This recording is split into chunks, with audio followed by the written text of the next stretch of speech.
आरक्षण विवाद पर भाजपा नेता कृष्णा खोपड़े ने विपक्ष पर निशाना साधा है। उन्होंने कहा कि कांग्रेस और विपक्ष इस मुद्दे पर केवल राजनीति कर रहे हैं। खोपड़े ने साफ कहा कि मुख्यमंत्री देवेंद्र फडणवीस पहले ही स्पष्ट कर चुके हैं कि मराठा आरक्षण से ओबीसी का हक प्रभावित नहीं होगा। नहीं, विपक्ष का तो राजनीति करने का ये धंधा ही है।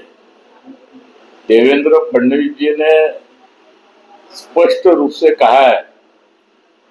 कि मराठा को आरक्षण देते समय ओबीसी के ऊपर अन्याय होगा नहीं, और इसीलिए कांग्रेस के लोग फड़फड़ा रहे, क्योंकि कांग्रेस ने 50 साल मराठा के लिए भी कुछ भी नहीं किया, ओबीसी के लिए भी कुछ भी नहीं किया। 50 साल महाराष्ट्र के अंदर कांग्रेस के मुख्यमंत्री बड़े दिग्गज मुख्यमंत्री रहे, एक टर्न नहीं तो 3-3, 4-4 टर्न मुख्यमंत्री रहे,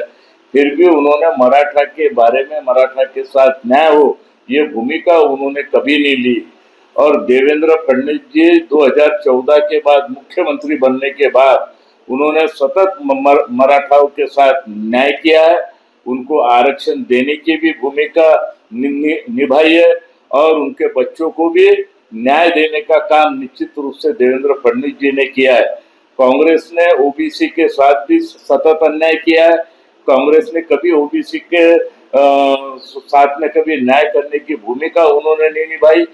देवेंद्र जी के माध्यम से ओबीसी मंत्रालय भी महाराष्ट्र के अंदर खुला, और ओबीसी समाज को न्याय देने की भूमिका निश्चित रूप से देवेंद्र जी के माध्यम से ही हुई है। अभी कांग्रेस वालों को लगता है विजय वडेट्टीवार होंगे, उनके महाराष्ट्र के अध्यक्ष होंगे, नाना पटोले होंगे, इनको मालूम है कि अपनी दुकानदारी अभी टोटली अपना दुकानदारी बंद होने वाली है, और इसलिए ये सभी लोग फड़फड़ा रहे। आप सभी को मालूम है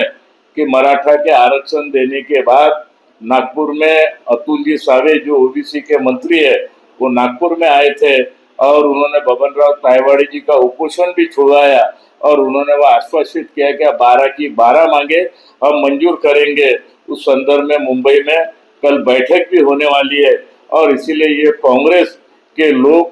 गुमराह करने का काम, कांग्रेस के लोग आपस में भिड़ाने का काम, इनका राजनीतिक दृष्टिकोण यही है, और इन्होंने जिंदगी भर यही काम किया है, और इसीलिए जनता इनके बहकावे में आएंगे नहीं, क्योंकि जनता ने इनको 2024 के चुनाव में बता दिया 10, 16, 20, 21, 46, इसके ऊपर ये आगे बढ़े नहीं। अब इनको डर सताने लगा है कि महानगर पालिका के आने वाले चुनाव में हमारा पूरा सुपड़ा साफ होने वाला है, और इसलिए कहीं ना कहीं आपस में समाज को बांटना, आपस में समाज को लड़ाना, यही भूमिका अभी कांग्रेस की रही है, और इसलिए जनता इनको नाकारने वाली है, और इसलिए ये कांग्रेस के नेता लोग फड़फड़ा रहे, और इसमें अभी इनमें कोई दम नहीं रहा।